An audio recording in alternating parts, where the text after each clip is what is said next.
Bonjour et merci de prendre rendez-vous tous les jours avec l'actualité sur les antennes des médias leaders True TV et Watt FM. Vous êtes au tribunal de l'actualité, 4e et avant-dernière convocation de la semaine. C'est un rendez-vous que vous pouvez suivre sur nos plateformes Facebook et YouTube. Je suis Adams Khaled Ouedraogo. Mesdames, Messieurs, bonjour. Bonjour, Messieurs les juges. Bernard Bougma, Geoffroy Vaha. Bonjour, Président Ouedraogo. Bonjour, juge Vaha. Bonjour, Madame, Messieurs. Bonjour, juge Bougma. Bonjour, Président. Bonjour, auditeurs et téléspectateurs. Dissolution des conseils des collectivités territoriales et mise en place des délégations spéciales. Le processus semble avoir du plomb dans l'aile au regard des grands et des débats que la question suscite. L'actualité, en tout cas ce matin au niveau du tribunal de l'actualité, va porter sur cette question-là. L'historique des délégations spéciales, les modalités de sa mise en place et également l'enjeu de ce fonctionnement. Et pour en parler à la barre, nous aurons ce matin Khalifa Serré. Il est administrateur civil. Il va nous rejoindre dans quelques instants, mais avant, nous allons écouter les avant-propos des juges.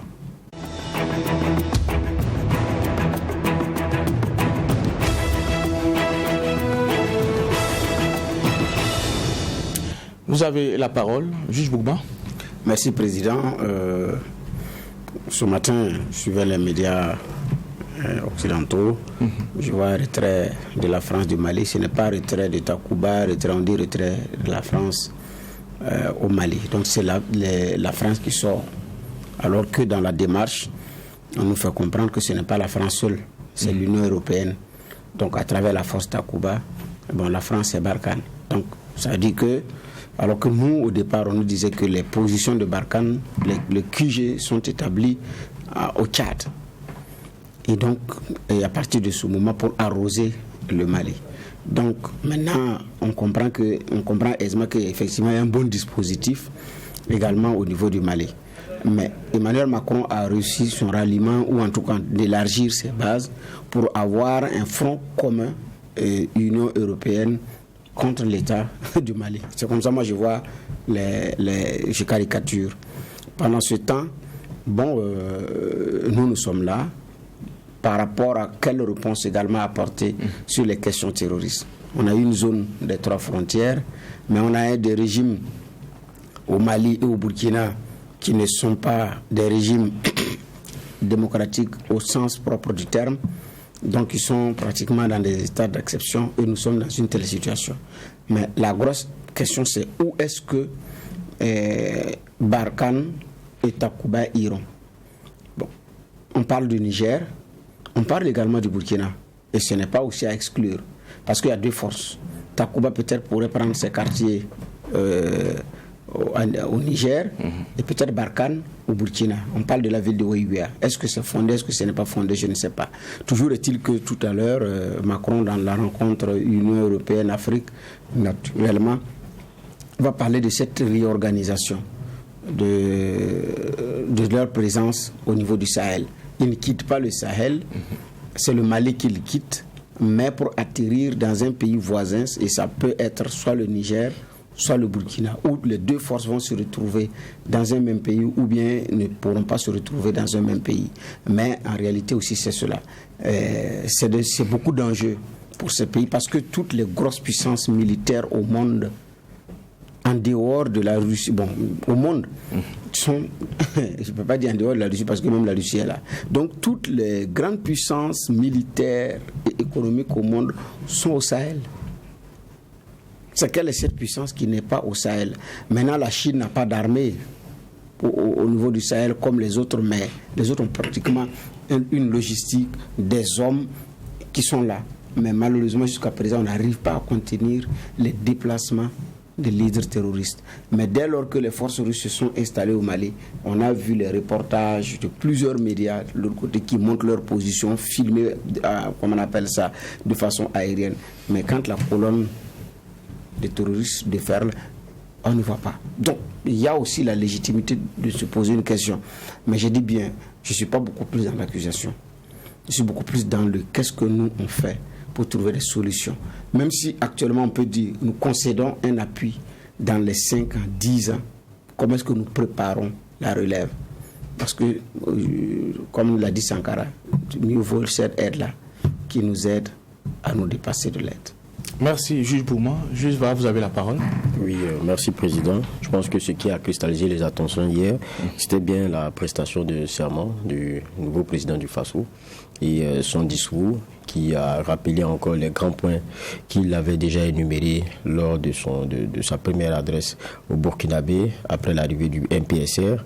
On voit toujours les mêmes éléments déclinés par le même ordre de priorité, la question sécuritaire, sur lesquels il dit qu'il sera fortement engagé pour la restauration et on va dire recouvrir l'ensemble du territoire national ainsi que le sécuriser.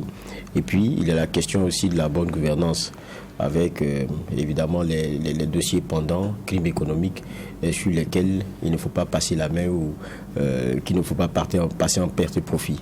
Donc dirigé aussi par l'exemplarité.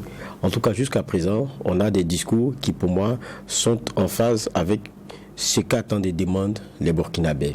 Mais le problème, c'est que de discours pareils, on en avait déjà même entendu, même de Roch Kaboré, l'ancien président. Il avait pris les mêmes engagements sur la question de la sécurité, sur la question de la corruption, la bonne gouvernance. Il a même parlé d'une opération main propre. Donc, je veux dire que le mal est connu. Les attentes sont connues. Il reste maintenant l'offre sincère pour pouvoir inverser les tendances. Je crois que c'est ce que les Burkinabés attendent. Je crois aussi que le MPSR, avec sa venue nouvelle, avait l'obligation aussi d'écouter les uns et les autres, avait l'obligation aussi de faire passer les choses dans un certain ordre. C'est ce qu'on avait bien remarqué. Et on a vu le débat sur les questions de l'égalité, mais aujourd'hui, il a prêté serment, il faut qu'on passe à autre chose. Ce n'est plus l'heure des discours, les gens veulent les attendre sur les actes. Et c'est ça qui sera déterminant. Sur d'abord des victoires au front, pas que, parce que là maintenant ça ne sera plus dire on a tapé ici, on a tué tel nombre de Annie. Ce n'est pas de ça qu'il va s'agir maintenant. Il s'agira de savoir quelles sont les parties du Burkina qu'on a pu recouvrir petit à petit. C'est là qu'on va les juger. Et je crois que là-dessus, on est tous impatients et on regarde. Et on espère que, comme Adam Smith disait, la main invisible, donc Dieu pourra les inspirer. Sinon, il y aura toujours la même rigueur de la critique. Merci, monsieur le juge, pour ces propos introductifs. Nous allons également dire merci à l'équipe de réalisation de cette émission, le Tribunal de l'actualité, qui nous permet d'être ensemble du lundi au vendredi sur les antennes des médias leaders Truth TV et Watt FM. Je l'ai dit en début d'émission, Kalifara Serré, administrateur civil, sera avec nous ce matin pour parler justement de la mise en place des délégations spéciales. C'est une décision prise par les nouvelles autorités. Juge Bougouin, alors quand on regarde ce que cela suscite comme grogne et incompréhension, beaucoup se posent la question alors que ce n'est pas une première pour le Burkina, ce n'est pas inédit. Quoi? La délégation spéciale? Non, ce n'est pas une première pour le Burkina, mais il y a beaucoup de controverses.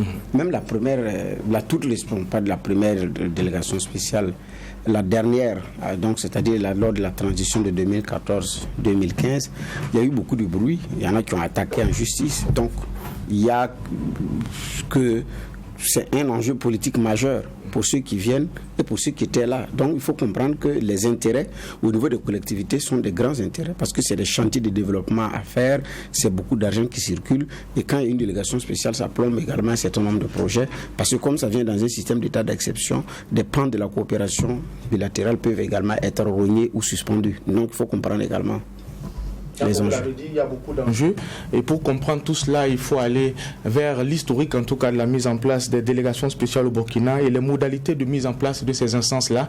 Et je l'ai dit, pour en parler, nous avons à la barre ce matin Kalifara Serré, l'administrateur civil. Bonjour et bienvenue. Bonjour, comment allez-vous? Oui, ça va très bien. Alors on l'a dit, Bernard Bougouin, c'est un enjeu majeur aujourd'hui. Quand on regarde ce que cela suscite comme passion au niveau des communes, est-ce que vous comprenez également cela, surtout que ce n'est pas une première fois que le Burkina Faso expérimente les délégations spéciales, M. Serré? Oui, je comprends parfaitement le mouvement de fond que ça suscite. C'est un enjeu d'aujourd'hui majeur, un enjeu d'hier, mais de moins en moins un enjeu pour l'avenir. Et c'est un enjeu qui devrait logiquement disparaître si notre processus est maintenu et se bonifie avec l'État. Pour comprendre la question de la délégation spéciale, il faut peut-être Il faut faire un flashback pour dire comment. Je crois qu'on va permettre à notre invité aussi de se reprendre parce qu'il y a pas de souci. Voilà, il y a Va qui veut préciser quelque chose, oui, allez-y. Bon, non, je disais, il faut permettre à notre invité de souffler un peu. D'accord. Alors, on va lui permettre de souffler un peu, mais on pourra déjà, le temps qu'il se reprenne, reprenne sa respiration, apporter quelques précisions, Bernard et moi, parce qu'au départ, je me dis, dès que la chose a été annoncée, certains se sont dit, bon, ça va se faire facilement, certains aussi ont vu le moyen très vite d'écarter du politique ou bien d'écarter des personnes qui les dérangeaient depuis un certain temps, et ça a commencé à devenir un véritable problème dans beaucoup de zones de localités du Burkina. C'était aussi à ne rien comprendre. Et puis il y a eu la polémique sur les tests qui ont été invoqués aussi. Pour certains, on n'a pas indexé les bons tests parce qu'en la matière, il y a eu beaucoup de travaux qui ont été faits. Je pense que c'est pour cela aussi qu'on a quelqu'un de ressources pour qu'on puisse avoir ces éléments et ces clés de lecture. D'accord. Alors, M. Séré, vous l'avez dit, c'est une question à beaucoup d'enjeux. Il faudra rappeler un peu le contexte dans lequel... Un bref rappel historique, c'est que depuis qu'on a mis en place les premières communes indigènes dans les 4 communes du Sénégal, en fait, il a été en même temps prévu qu'il y ait des délégations spéciales. C'est-à-dire, quand vous lisez la loi municipale de 1884 en France, la délégation spéciale est prévue à minima, c'est-à-dire vraiment comme une administration provisoire dans une société d'État qui est au bord de la faillite. C'était un peu ça. Mais à partir de 1935, en fait, le colonisateur lui-même a remanié ses dispositifs pour faire en sorte qu'il y ait un statut en marge du statut commun, mais qui prenne en compte les spécificités indigènes, c'est-à-dire AOF et AOF, pour faire en sorte que la colonisation la communalisation ne soit pas un fait brutal qui traumatise les populations. Donc l'idée, c'est de les amener au fur et à mesure vers la gestion communautaire. Donc on a créé au fur et à mesure des délégations spéciales. C'est-à-dire la délégation spéciale greffait autour de l'administrateur colonial un certain nombre de personnalités. Il ne faut pas oublier qu'on avait d'abord un vote censitaire. C'est les gens qui étaient allés à l'école, qui avaient un minimum de biens, etc., qui participaient au vote. Alors, ces communes-là ont évolué en plusieurs étapes. Je vais juste vous parler des communes de moyen exercice, des communes indigènes, des communes de plein exercice, avec communes mixtes. Tout ça, ça fait que nous avons eu, à Haute-Volta d'abord, une idée très précise. Ça dit que la délégation spéciale s'est installée dans notre paysage politique comme quelque chose de tout à fait normal, paysage politico-administratif. De 1960 jusqu'en 2006, figurez-vous, de 1960 à 2006, nous avons eu systématiquement des délégations spéciales sur le territoire, en tout ou en partie. Voilà. Et en 2006, quand on procédait aux élections pour la communalisation intégrale, il y avait 74 délégations spéciales, c'est-à-dire des structures organisationnelles de communes ordinaires, c'est-à-dire établies derrière le préfet, qui en même temps était représentant de l'État et cumulativement président de la délégation spéciale. Donc ça fait que dans le perçu collectif, généralement, la délégation spéciale semble quelque chose de tout à fait normal. Alors même au ministère, on a une école qui continue de professer ça comme quelque chose de normal. Et justement, la réforme de la décentralisation à travers les textes, les nouveaux textes, les 10 référentiels là, c'est effectivement, c'est de dire aux gens, non, notre vision à l'horizon 2040, ce n'est pas de mettre la délégation spéciale sur un piédestal. Il faut comprendre que c'est un accident. Alors, donc c'est ça déjà l'approche. La première chose, c'est que la délégation spéciale ne survient que lorsqu'il y a un accident de parcours, une contre-performance ou des malfaçons de gestion, etc. Puis, ça ne peut être que parcellaire, sur des zones, des enclaves, des gens, parce qu'on se dit que l'incompétence ne peut pas être générale. Alors, sauf, justement, il y a ce fameux alinéa qui trompe beaucoup de gens, sauf en cas de crise grave, générale, qui porte atteinte de façon territoriale à la cohésion nationale, comme par exemple la guerre. Voilà. C'est la petite précision d'entrée que je peux donner. Mais je peux peut-être aussi dire, par rapport à ce que M. Vara disait tout à l'heure. Le contexte de mise en place des délégations spéciales au Burkina. Voilà. Donc, ces délégations spéciales, à partir donc de 2006, ont été surtout des délégations spéciales d'accidents, c'est-à-dire de contre-performance, documentées par l'autorité en charge de la police des collectivités. Donc, pour dire, à tel endroit ça ne va pas, à tel endroit ça ne va pas, et on établit la délégation spéciale sur 3 mois. Ça dit que, logiquement, donc, après les 3 mois, c'est les affaires courantes. Et au-delà, on considère que c'est la délégation spéciale. Et quand une délégation spéciale survient à moins d'1 an d'une échéance électorale, on se dit, mais ce n'est plus la peine de les chambouler, on les laisse aller. En fait, le texte de la délégation spéciale est en écart très clair avec, c'est-à-dire le décret de numéro 431. De 2013. Le Code général a été adopté en 2004, décembre 2004. En 2005, il y a eu des ateliers pour finaliser l'ensemble des textes d'application. Mais je vous assure que sur les délégations spéciales, ça n'a pas été facile. Parce qu'il y a beaucoup de tendances. Même au sein de la KJDH, à l'intérieur de l'Assemblée nationale, il y avait des approches assez prudentielles sur la délégation spéciale. Donc, on s'est traîné en réalité avec les pratiques d'avant Code général des collectivités jusqu'en 2013. En 2013, il y a eu donc un consensus pour prendre le décret en question, le 431, qui est un décret immédiatement qui n'a vraiment pas... Il a prospéré juste pour l'avènement de la transition. Puis après, les gens ont dit, bon, on ne peut plus continuer avec le décret 431 puisque c'est lui-même qui a été la source de tout. Quand on a fait le bilan de la décentralisation, on s'est rendu compte que, en réalité, les délégations spéciales n'ont strictement rien apporté en termes structurants au niveau des collectivités. Et ce qui s'est passé d'ailleurs, on s'est retrouvé avec des procès d'intention, des récriminations incroyables. Les nouvelles équipes de gestion sont presque toutes venues dire, ah oui, votre monsieur là à tel endroit a fait si, il ne nous a pas laissé de quoi. Parce que rien n'était prévu. Vous savez donc qu'entre une délégation spéciale et un organe élu qui vient prendre la place, il n'y a même pas de choses. Il n'y avait même pas de passation de services. Puisqu'il n'y a pas de passation de charges entre une structure d'administration provisoire et un organe élu qui s'installe. Il a fallu d'ailleurs que l'inspection des services crée des matériaux en toute urgence pour faire en sorte que quelque chose au moins soit laissé à ceux qui viennent pour avoir l'état des lieux. Donc vous comprenez un peu toute la situation de précarité, d'improvisation.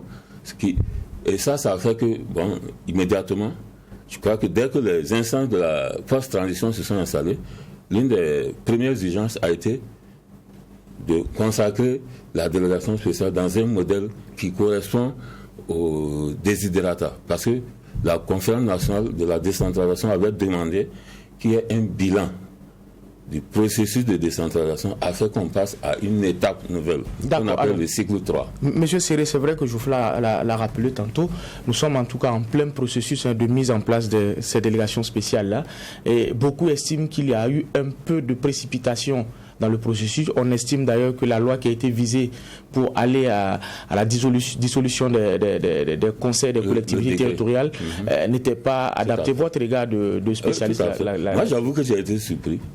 Voilà. J'ai été surpris, je n'étais pas au courant du tout. Et c'est des retours d'informations avec plusieurs personnes sur les réseaux sociaux, au téléphone. Les gens m'ont dit, mais est-ce qu'il y a un texte là? Est-ce que vous avez changé ceci? Y compris des pays voisins. Voilà. Et donc, quand j'ai pris connaissance du texte, je me suis dit, non, il y a quelque chose qui ne va pas. Ça ressemblait à une très mauvaise blague. Et parce que je ne sais pas comment le processus a été introduit auprès des MPSR pour pouvoir être validé. Parce que les militaires ne sont pas responsables de la situation. Donc, ceux qui ont fourni les matériaux ont fourni des matériaux obsolètes. Parce que viser le décret 431, c'était vraiment sorti totalement du contexte. Ils ont été mal conseillés? Très, très clairement. Très clairement. Voilà. Il aurait fallu faire quoi? Non, en fait, il faut d'abord se mettre dans le contexte. Quelle est la situation d'aujourd'hui? Les élus qui étaient en place en fait, ne sont plus des élus en phase normale de gestion d'une mandature normale. Ils ont été prorogés, on est d'accord, par la loi 021. C'est ça en fait déjà. Si vous n'avez pas le contexte, vous ne pouvez pas faire quelque chose de potable. Ce sont des gens qui ont terminé leur mandat et en raison des contraintes de sécurité, on n'a pas pu procéder aux élections municipales. Et le dialogue politique était d'ailleurs à pied de pouvoir quelle solution trouver, c'était de plus en plus acrobatique. Donc, on a prorogé jusqu'au 21 mai leur mandat. Donc, c'est par la loi que ça a été prorogé. La première des choses, c'est de dire quoi? Il n'y a plus de prorogation. C'est terminé, n'est-ce pas? Il y avait une première solution que j'ai dit, bon, peut-être que les jeunes aussi n'ont pas songé du tout. Ce n'était pas leur préoccupation. Au 24 janvier, dans la proclamation, un item pouvait dire les collectivités territoriales, leurs conseils sont dissous. C'était terminé. Il n'y avait plus de problème juridique ni autre chose. Exactement comme on a dissous le Parlement, etc., dans les mêmes conditions de forme et de fond. Mais on a laissé passer un temps et on dit, on soit un décret. D'abord, un décret ne dissout jamais l'ensemble des collectivités. C'est un principe de droit constant. Ne dissout jamais tous les organes de conseil. C'est pas possible. Alors, ensuite, on n'a même pas fait allusion qu'il y a un mandat qui est prorogé. C'est la prorogation qu'il fallait démolir. Parce qu'il n'y a pas de prorogation, il n'y a plus de conseil élu. Une simple ordonnance, en 2 articles, suffisait de régler ça. Ça, c'est la première chose. Et en plus, maintenant, le décret qui dissout, en même temps installe ce qui aussi est totalement malpropre. On ne peut pas, la dissolution est un processus. L'installation de la délégation spéciale est une décision à part, puisque en temps normal, c'est-à-dire hors coup d'État, c'est l'objet d'une procédure qui est finalisée après par décret présidentiel. Il faut documenter des enquêtes administratives, etc., etc. Et on fait un rapport circonstancié. Mais on peut faire l'économie de tout ça en période d'exception. Donc, finalement, quand vous lisez le décret, vous dites, mais c'est un décret de quoi? Voilà. Parce qu'il dissout, on dit, mais ce n'est pas possible. Et puis, il crée mais en créant des délégations spéciales, ça dit quoi? Que tout est OK déjà. Alors que finalement, avant même coup d'État, la procédure qui était en cours, je crois, dans le pipeline du ministère des acteurs, c'était que le dialogue politique étant en train de perdurer, il était fort probable qu'en mai, il n'y ait pas d'élection. Et je crois que d'ailleurs, ça a commencé à être acté, n'est-ce pas? Donc, la question était de savoir qu'est-ce qu'il faut faire. Donc, la notion des affaires courantes, d'expédition des affaires courantes était déjà dans le bac. Pour qu'il y ait au moins les 90 jours là, donner le temps à l'État de s'organiser, de voir concrètement qu'est-ce que les acteurs veulent. Qu'est-ce que les acteurs veulent. Parce qu'à ce moment-là, évidemment, mais quand il y a le coup d'État, et que là, on est vraiment focus sur les questions de sécurité, de restaurer l'intégrité du territoire, moi, je pense qu'on aurait pu simplement donc consacrer la fin des mandats, donc organiser simplement les affaires courantes. C'est une période qui permet pendant 3 mois quand même de préparer les différents matériaux pour voir et de faire une concertation. Le MPSR parle toujours d'approche inclusive, etc. C'était l'occasion de faire appel aux différents groupes pour voir, bon, qu'est-ce qu'on fait? Moi, je sais qu'il y a plusieurs motifs de décret pour les délégations spéciales. Plusieurs. Voilà. Et aucune n'a eu l'agrément de l'État à ce jour, pour des raisons bien connues. Parce que la question de la délégation est toujours une question à fragmentation. Qui divise. Alors, oui. On connaît un peu votre point de vue. Vous dites que le Burkina Faso a mal à sa déconcentration. Alors que quand on regarde, au fond, avec les délégations spéciales, on n'est plus trop dans l'autogestion, mais plutôt une récupération par la décentralisation. La déconcentration, qui pour vous est un véritable problème déjà, quoi qu'on dise, au Burkina Faso. Mais comment est-ce que on est déjà dans le processus, hein? Comment est-ce qu'on rattrape les choses? Comment est-ce qu'on essaie de régler les choses? Comment est-ce qu'on rattrape? Bon, à mon sens, je crois qu'il faudrait consacrer au moins, ne serait-ce que pour les jeunes, il ne faut pas donner l'impression qu'on peut faire n'importe quoi avec nos dispositifs juridiques. Déjà, prendre une ordonnance pour régulariser la dissolution des conseils, c'est-à-dire la dissolution du fait de la fin de la prorogation. Ça serait vraiment assez propre.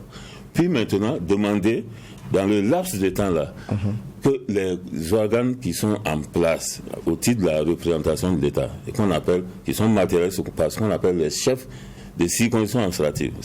C'est une équipe de football avec un capitaine permanent qui est le représentant, qui a derrière lui l'ensemble des services de l'État, des services techniques déconcentrés. Il peut conduire la collectivité à minima sur les affaires courantes, c'est-à-dire les affaires en cours, vous êtes obligé de les terminer.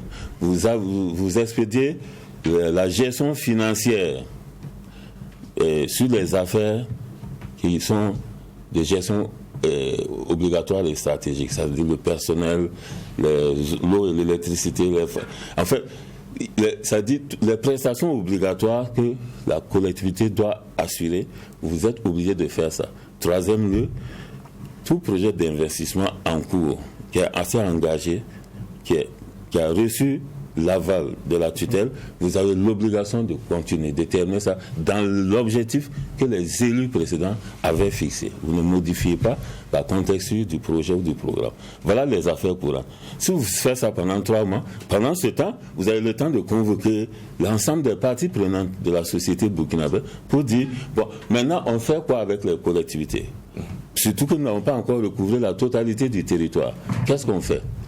Parce que la délégation spéciale pose toujours un problème, puisque quand elle est générale, c'est pour 1 an. Est-ce que nous allons recouvrir tout notre territoire à 1 an et organiser des élections, j'allais dire, d'un point de vue normatif, qui sont totalement correctes? Voilà un peu les questions. Donc, à mon sens, c'est ce qu'il aurait fallu déjà faire. Alors, mais ça, ce n'est pas encore fait. Bon, on suppose que ça va se faire ou pas, mais quoi qu'il en soit. Maintenant, est-ce que 2015... On se rappelle toujours de la plainte de Thomas Bagamzaré. Est-ce que cette année, on pourrait s'attendre également à une plainte d'un citoyen burkinabé? C'est possible. Et est-ce que ça peut prospérer? Normalement, dans la même logique de 2015, ça ne devrait pas prospérer. Ça dit que l'État se donne le droit de ne pas donner suite à ce genre de choses pour éviter des remous encore plus grands. En 2022, bon, je me dis aussi qu'on a un contexte qui fait que les élus majoritaires qui sont du MPP ont peut-être d'autres chats à fouetter. Il y a un reflux aujourd'hui et peut-être que le parti ex-majoritaire a besoin de se recroqueviller d'abord et de se faire oublier. Généralement, c'est un peu sur ça. Si en 2015, clairement, la Chambre administrative aurait pu leur donner chose, droit, à leur faire droit, parce que la manière de faire n'y était pas. Mais c'était moins grossier que la procédure actuelle. Elle était encore plus... c'était moins grossier. Celle 2022 est vraiment grotesque, franchement. Puisque c'est la preuve que celui qui a porté les matériaux pour la signature n'est même pas au courant de tout le processus. Parce que ça dit qu'il y a eu trois lois modificatives qui n'ont même pas mentionné. 3 lois modificatives. Donc il était encore au Code général modifié de 2009, alors que ça a été modifié en 2015 par le CNT, modifié en 2017 par l'Assemblée nationale et en 2018 par l'Assemblée nationale. C'est le même point. Ça veut dire à quel point ça focalise les contrastes, les antagonismes. Peut-être aussi des questions d'intérêt là-dessus.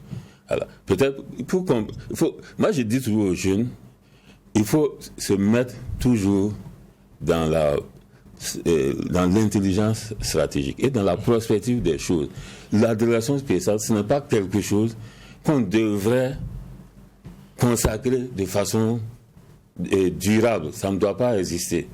Quand vous prenez, c'est d'ailleurs dans le monde anglo-saxon, si vous parlez de délégation spéciale, vous allez expliquer ça avec des croquis et tout, là, ils ne savent même pas ce que c'est.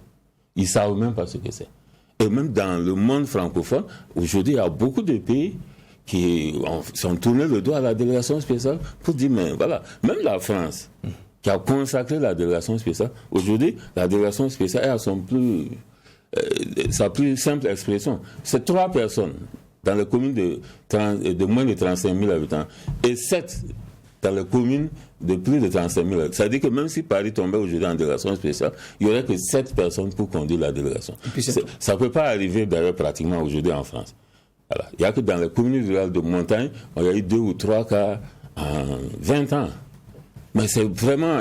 Et puis le sous-préfet, le préfet, il se met est le superviseur. C'est-à-dire, il met la délégation en place et il assure le suivi, évaluation. Vous voyez? Alors ça semble que, ici, c'est lui qui est le président. Juridiquement, ça a toujours posé des problèmes. Puisque tu es celui qui contrôle, et c'est toi en même temps qui agis, qui assure le contrôle de légalité de tes propres actes. Jusqu'au gouverneur. Ouais. Jusqu'au gouverneur. Puis lui aussi va faire pour la région, assurer la présidence. Donc, déjà, les orientations qu'on peut voir, c'est... Mais l'État, généralement, n'accepte pas. Quand vous voulez enlever le chef de circonstance du dispositif, le gouvernement est généralement réticent. Et ça fait que ça bloque beaucoup de choses. Ensuite, quand on veut réduire, pour que ça ne soit pas une assemblée pléthorique, inefficace, évidemment, les gens disent, oui, mais est-ce que tel groupe ne va pas se sentir lésé, etc. On n'en sort pas. On n'en sort pas. Voilà. Et quand vous prenez la délégation spéciale d'aujourd'hui, elle ne correspond pas à l'esprit, à la lettre de la décentralisation, puisque les villages même ne sont plus finalement représentés. D'accord. Pour ceux qui nous prennent en marche, Kalifara Séré est notre convoqué du jour, il est administrateur civil. Avec lui, nous parlons de la mise en place des délégations spéciales. Alors, c'est vrai, il y a des communes où il y a déjà débat. Les personnes qui doivent justement prendre le relais au niveau de ces instances-là sont déjà contestées. Pour vous, il faut dépolitiser justement cette affaire-là. Comment on le fait concrètement? C'est le vrai serpent de mer. Parce que là, dépolitiser, vous savez que même au ministère en charge des collectivités, il y a un grand débat. Le ministère est traversé par des courants divers. Puisque quand vous prenez les chefs de circonscription administratives à l'heure actuelle, autant T0 là, aujourd'hui, tous sont compatibles avec le MPP. C'est sur cette base qu'ils ont été nommés. Ça dit qu'en réalité, si les organes sont dissous pour éviter la mainmise de l'ancien parti majoritaire sur les conseils, en réalité, c'est un coup d'épée dans l'eau. Vous voyez ce que je veux dire? Voilà. Donc, vous voyez que ça signifie quoi? Il faudrait peut-être même regarder ce management du personnel là, du personnel des cadres pour voir en sorte comment... Mais c'est difficile, vous ne pouvez pas faire un mouvement général sur le simple motif qu'on a des délégations spéciales à installer. Surtout qu'elles sont déjà là. Ça, c'est la première chose. La dépolitisation, c'est quoi? C'est aussi de faire en sorte que les partis politiques ne se retrouvent pas derrière, abrités derrière les différentes structures qui sont indexées par le décret 431. Puisque quand vous prenez, évidemment, tout est dedans. Voilà. On connaît aujourd'hui les faiblesses de la police des associations. C'est certainement l'un des chantiers, peut-être pas de la transition, mais d'après-transition. Il faudra vraiment faire en sorte qu'on crée les deux bornes, partis politiques et associations. Parce qu'aujourd'hui, c'est vraiment un grand n'importe quoi, excusez-moi l'expression. Parce que vous savez qu'il y a des partis politiques comme le CDP et comme le MPP qui ont même les OSC. Et c'est dans leur statut. Et on a agréé ces statuts, ce qui est totalement surréaliste. D'accord. Il faut le faire. Voilà. Oui, effectivement, quand on regarde la délégation spéciale actuellement, c'est finalement un autre conseil municipal pratiquement. Regardez la composition, c'est beaucoup de gens. Pour des gens qui doivent expédier sur une courte durée un certain nombre de dossiers. Donc à un moment donné, ces mêmes messieurs vont également commettre, c'est-à-dire vont retomber dans les mêmes travers. Il y a un moment où la délégation spéciale a fait plus de tout qu'on appelle ça, que la mairie en temps normal. Donc 2015, on n'a vraiment pas tiré le son. On n'a pas eu le temps de faire le bilan de cette délégation spéciale, de dégager ses forces et ses faiblesses avant de passer à autre chose. Et puis cette nouvelle délégation, effectivement, elle arrive.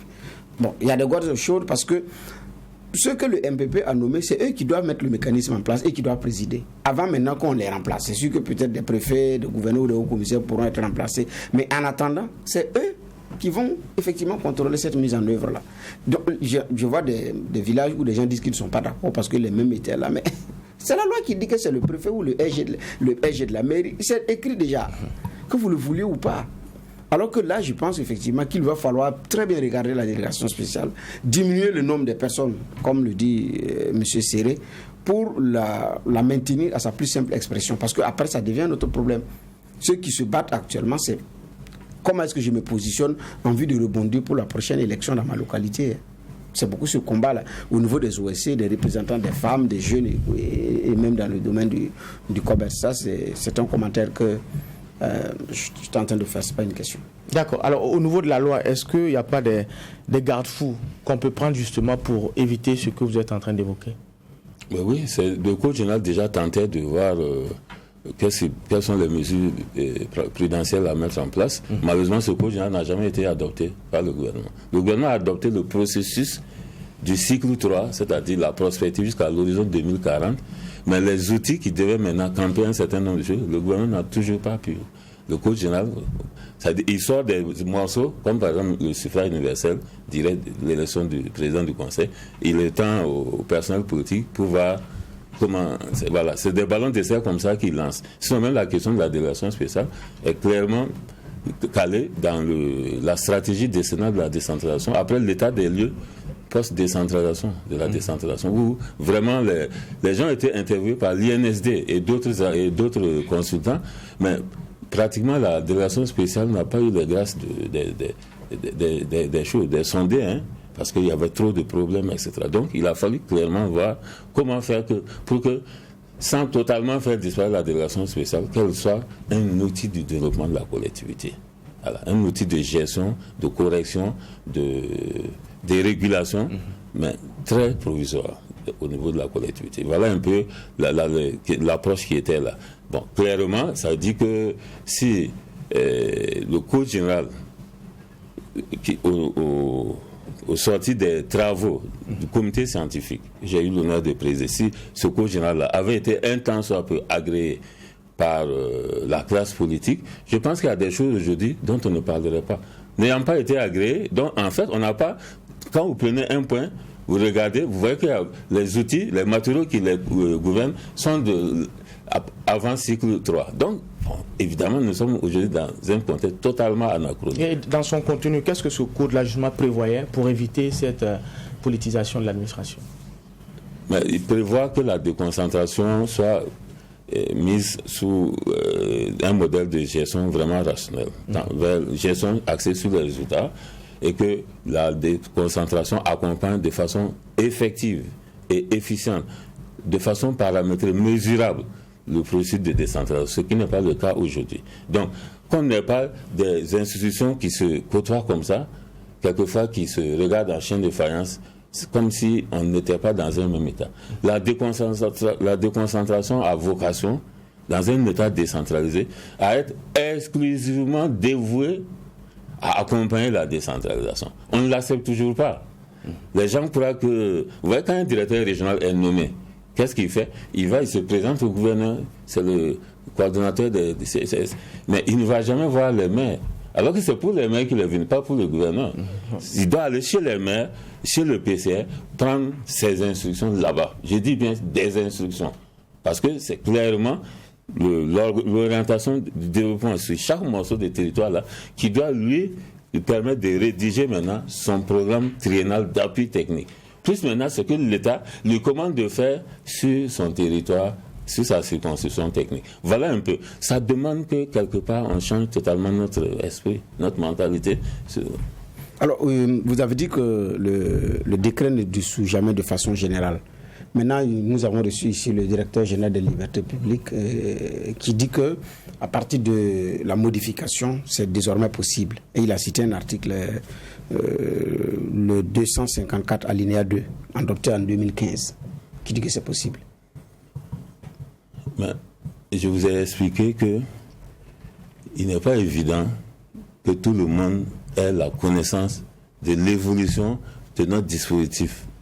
Il y a un groupe de référence qui a travaillé. J'ai eu l'honneur d'être le président de ce groupe, travaillé 3 ans et qui a remis des matériaux. Je crois quand même que Brice Ouagadougou, qui est un jeune cadre dynamique, n'a pas participé aux travaux. Alors, est-ce qu'il est au courant de toutes les évolutions? Alors, c'est la confusion qu'on fait souvent. Sur 172, 251, les alinéas, les gens les mélangent, les gens confondent. Il y a des étapes par lesquelles on passe jusqu'à... Parce qu'aujourd'hui, là, par exemple, l'état de guerre, si nous consacrons l'état de guerre aujourd'hui, il est possible de dissoudre totalement toutes les collectivités. Vous voyez? Mais si nous ne consacrons pas l'état de guerre, on ne peut pas le faire. Voilà. Ça dit que l'État même peut décider de se défaire d'une partie de ses collectivités parce qu'elles sont dans une zone dangereuse et pour les besoins de ces opérations, elle n'a besoin qu'elles n'existent pas. D'un point de vue abstrait, hein, c'est une stratégie. Ça, c'est possible. Ce sont des éléments qui sont prévus par la vision prospective. Mais on dit en tout état de cause, la décentralisation est le moyen de l'État décentralisé de gérer ses affaires à partir de l'État central et à partir des populations. Il n'y a pas une troisième solution. Voilà. Bon. Moi, je vais aller à un tout autre registre. Je ne sais pas si vous me permettez. Bon, on va permettre à Geoffroy de donner sa question avant qu'on revienne. D'accord. Moi, ce qui m'intéresse, c'est que quand on regarde le débat aujourd'hui, bon, on est dans un genre de nouvelle ère. Hein. On va dire comme ça, il y a des gens qui sont revenus, qui ont pris le pouvoir. Et directement, ce qu'ils veulent, c'est une mainmise aussi. Maîtriser les hommes avec lesquels ils travaillent dans les différents paliers. Si on n'a plus d'Assemblée nationale aussi, c'est pas pour rien. Si on n'a plus de gouvernement, c'est pas pour rien. Et donc, cela se fait par onde de choc et par dénivellement descendant. Quand on prend la question de la gestion des ressources par le département de l'administration territoriale, on connaît la forte politisation et donc forcément, les premiers en tête, c'est MPP, vous allez voir aussi CDP, comme on l'a un peu à l'Assemblée nationale et puis partout. Et ce qu'ils veulent éviter, c'est bien ça, c'est que cette machine-là soit agrippée par le politique. Mais est-ce que c'est possible d'éviter ça? Moi, c'est la grande question que je me pose. À l'heure actuelle, oui. Il faudrait un discours de la méthode assez affiné. Parce que sinon, je ne vois pas comment on peut le faire. Parce que à moins de faire table rase de tous les dispositifs territoriaux actuels, en tout cas en matière de déconcentration, ce qui fait aussi un peu chasse aux sorcières, vous en convenez? C'est ça. Voilà. Donc, pour moi, c'est l'éthique et la déontologie. C'est ça qu'il faut mettre en avant pour faire en sorte que ceux qui sont à des responsabilités au niveau territorial se va imposer, ce qui n'était pas le cas, se va imposer un minimum de rigueur et que le contrôle soit effectué parce que quand il y aura délégation spéciale générale, comme c'est le cas, il faudra bien que le contrôle soit assuré par l'État central, ce qui n'est plus le cas, puisque le contrôle de proximité saute. Le gouverneur étant lui-même impliqué, il ne peut pas s'auto-contrôler. Certains hauts commissaires sont impliqués, ne peuvent pas s'auto-contrôler. Le préfet, idem. Donc, c'est mettre en place un mécanisme à partir du niveau central pour assurer un suivi vraiment tatillon de l'ensemble de l'évolution et avec des cahiers de charges, c'est-à-dire créer des objectifs mesurables, un cadre de mesure des performances et dire à 2 semaines, à 1 mois, à 3 mois, chacun devrait avoir fait ça au moins. Donc, créer des diligences précises pour les vérifier au fur et à mesure. Si vous n'atteignez pas les résultats quantifiables, vous devez pouvoir expliquer pourquoi vous n'avez pas pu le faire. Sinon, on ne peut pas s'en sortir en réalité. Alors, et ça, c'est général, comme vous l'avez si bien dit. C'est-à-dire, même au niveau national, quand moi je regarde un peu, on dit qu'il faut choisir 3 personnes, vous les choisissez comment? Alors, vous les choisissez comment? Finalement, ça se trouve toujours être la même chose. Donc, en réalité, nous sommes dans une situation où l'État, la situation ex-ante prédomine sur toute nouvelle situation. Peut-être qu'une nouvelle situation de réforme peut se surimposer progressivement. Parce qu'ils l'ont dit, ils ne veulent pas faire une révolution. Moi, j'ai compris ça ici. On ne veut pas brusquer les esprits. On veut aller par petits pas. Je crois qu'hier, dans le message d'investiture, c'est comme ça qu'il a dit, de prestation de serment, il a dit, ce n'est pas un processus révolutionnaire. Donc, on ne va pas fracasser les choses, on va aller par contournement. Moi, c'est comme ça que j'explique. Et puis, bon, peut-être dernière question dans ma série. Qu'est-ce qu'on fait parce que, quoi qu'on dise, on a eu des maires, on a eu, qui étaient aux affaires, sur lesquels il y a eu beaucoup en termes de gestion qui a été dit. Et les administrés aujourd'hui s'attendent avec la bonne nouvelle là qu'il y ait au moins élagué les suspicions sur leur gestion. Vous disiez à un moment donné, sceller les bureaux, c'est des mesures vexatoires, c'est pas ça qui va régler les choses. Mais est-ce qu'il ne faut pas regarder dedans avant pour aller du bon pied? Oui, tout à fait. C'est valable aussi pour l'État central. Ça veut dire que, clairement, nous n'avions pas la vertu. La vertu n'était pas le mode de gestion. C'est clair. Même le président Roch Kaboré, à la fin, disait qu'il va lancer une opération, même pas. Ça veut dire que clairement, il avait pris conscience que nous étions très, très loin en matière de corruption. Effectivement, nous avons sauté beaucoup de verrous. Ça veut dire que le régime MPP a pratiquement parachevé la corruption du système comparé. Alors, aujourd'hui, il faut faire quoi?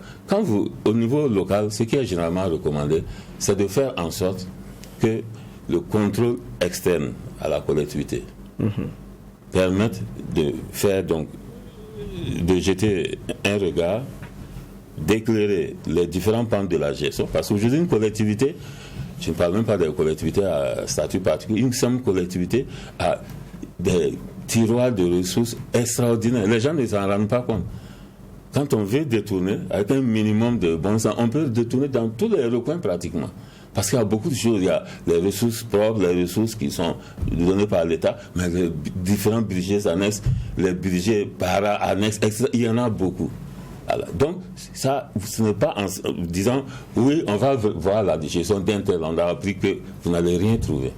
Il faut des communautés ad hoc qui sont peut-être supervisées par la Cour des comptes et les CELC pour faire des raids coordonnés dans les collectivités avec des outils de contrôle très clairs pour arriver, ce qu'on appelle le full audit chez les anglo-saxons, pour arriver à dire, bon, en 15 jours, chacun doit nous rapporter les premiers matériaux. Et s'il faut déférer les anciennes autorités, on fait déjà des procédures. S'il y a des mises en débat, on le fait pour que les gens commencent à rembourser, etc. etc. Sinon, je ne crois pas aux situations où on dit, oui, monsieur un tel a fait ci, on a appris qu'un tel, on ne va jamais s'en sortir. C'est le meilleur moyen d'ailleurs pour faire tout cadenasser. D'accord. Juge Bouma. Oui, moi je disais que je voulais changer de registre, parce qu'au début de cette affaire-là, nous avons reçu M. Khalifa Siré ici qui avait demandé la constitutionnalisation des coups d'État dans certaines conditions. Alors hier, on a vu un chef de l'État qui allait prêter serment devant le Conseil constitutionnel qui lui a également permis. Ça dit que votre requête est en partie réglée. Non, j'étais un peu taquin quand même. Oui, non, en fait, je vais dire clairement, et je pense que ce sentiment est partagé par tout le monde ici sur ce plateau du tribunal, mais est-ce qu'on peut continuer à avoir des institutions qui organisent, qui gèrent, qui monitorisent et qui sont chargées de disposer, de donner le label à notre processus démocratique, qui ne s'assument pas? C'est ça le vrai problème. Quand vous prenez notre achalandage démocratique là, on a tout. Tous les outillages sont là. Il suffit de les mettre en œuvre. Quand ça ne va pas, il y a toujours des signaux qui se déclenchent pour dire il y a ça, il y a ça, il y a ça. Malheureusement, rien ne se passe jamais. Et nous sommes tombés, moi je pense que le président Kaboré a été victime précisément de ce dispositif de peut-être d'abandon général, de lâcheté collective, d'irresponsabilité. Et moi, j'indexe principalement des institutions claires qui ont des missions de vigile. Voilà. Les tribunaux administratifs, vous avez le Conseil d'État, vous avez le Conseil constitutionnel. En ce qui concerne notre constitutionnalisme, c'est le Conseil constitutionnel. Voilà. Mais combien de fois ce Conseil a, j'allais dire, fermé les yeux sur des choses? Disons-nous-le, parce qu'on continue à se dire non, ça va aller. Non, ça fait combien de fois? Voilà, aujourd'hui, il y a des gens qui se plaignent pourquoi est-ce que. Mais ils ne peuvent pas faire autrement que ce n'est pas un conseil qui s'est illustré par sa fermeté et par sa rigueur et sa rigidité. Alors, pour certains, c'est l'opportunité de revoir ce conseil constitutionnel. Selon vous, c'est par où est-ce qu'il faut commencer et comment est-ce qu'il faut le réorganiser? Non, moi, je pense qu'il faut interroger le nouveau constituant pour dire qu'est-ce qu'un conseil constitutionnel doit être. Voilà. Et ce nouveau constituant, c'est qui? Je pense que c'est ce que je suppose que notre processus va arriver jusqu'à la mise en place d'un de nos constituants originels. Moi, je me dis, je n'ai pas encore les éléments. Parce qu'il y en a qui demandent d'ailleurs qu'il faut dissoudre. De l'agenda. Ça faisait partie au Mali, ils ont dû dissoudre. On les a obligés plus ou moins poliment à démissionner. Comme ça, la recomposition ne suffira pas. Parce que dans la recomposition, on va dire, non, c'est des rapports de force d'un moment donné qui ont joué. Mais quand c'est dans la réflexion collective, on s'assoit et on dit, qu'est-ce que le Conseil constitutionnel doit faire? Qu'est-ce que ça ne doit plus faire? Et on dit en ce moment, pour que ce soit comme ça, voilà, peut-être que c'est des paysans et des ménagers qu'il faudra amener pour regarder le fonctionnement du pays là et gérer, encadré par quelques juristes, etc. des enseignants d'université, des constitutionnalistes consacrés. Mais la formule actuelle ne marche pas. Celle qui consiste à faire désigner le Conseil constitutionnel par des personnels, les grandes institutions, finalement, le devoir d'ingratitude ou l'obligation d'ingratitude ne fonctionne pas. Les gens, quand un pouvoir se met en place, la première chose qu'il s'évertue à faire, c'est s'assurer de, n'est-ce pas, la même ligne sur le Conseil constitutionnel, dans tous les pays francophones. Voilà. Donc c'est quand même une mission qui s'impose à tous. D'accord. Alors, M. Séré, on va revenir sur la mise en place des délégations spéciales. Vous avez soulevé un certain nombre de problèmes et comment il faut rectifier le tir. En tant que spécialiste, vous êtes administrateur civil. Quelle a été votre contribution? Parce que c'est bien de dénoncer, c'est bien de mettre le doigt là où ça fait mal. Vous avez une fêtière. Certainement que les auditeurs et les téléspectateurs veulent savoir qu'est-ce que vous avez fait comme démarche, ou bien vous attendez que le MPSR vous appelle. Non. Pourquoi se faire appeler par le MPSR? Au contraire, notre génération n'a pas besoin d'être appelée par le MPSR. Je pense qu'il faut réserver ce privilège là aux jeunes et nous, on va rester à côté pour donner des conseils non toxiques. Voilà. C'est ça qui est important. Des conseils non toxiques. Voilà. En fait, c'est quoi? La quasi-totalité des administrateurs à la retraite et qui étaient en tout cas en état de validité physique et mentale dans les années 2016 jusqu'à 2018 ont participé aux travaux de ce qu'on appelle le groupe de référence. C'est des commissions, des sous-communautés qui ont permis de prendre, à partir de l'état des lieux, qui a été une vaste enquête sur l'évaluation populaire de la décentralisation, de savoir quels sont les aspects positifs et quelles sont les insuffisances, quels sont même les écueils irréversibles si on ne les fracasse pas. Voilà un peu ce qui a été fait. Donc, tout le monde a apporté sa contribution. Maintenant, c'est vrai aussi qu'on a des écoles. Comme dans toutes les politiques, vous avez des écoles de formation, des traditions. On a des gens qui sont encore à l'idée que la délégation spéciale est la chose la plus normale, naturelle. Et ça traverse les générations. Parce que vous avez des très jeunes qui pensent que ce serait bien d'être préfet, mais une fois au moins en passant, ça fait bien, etc.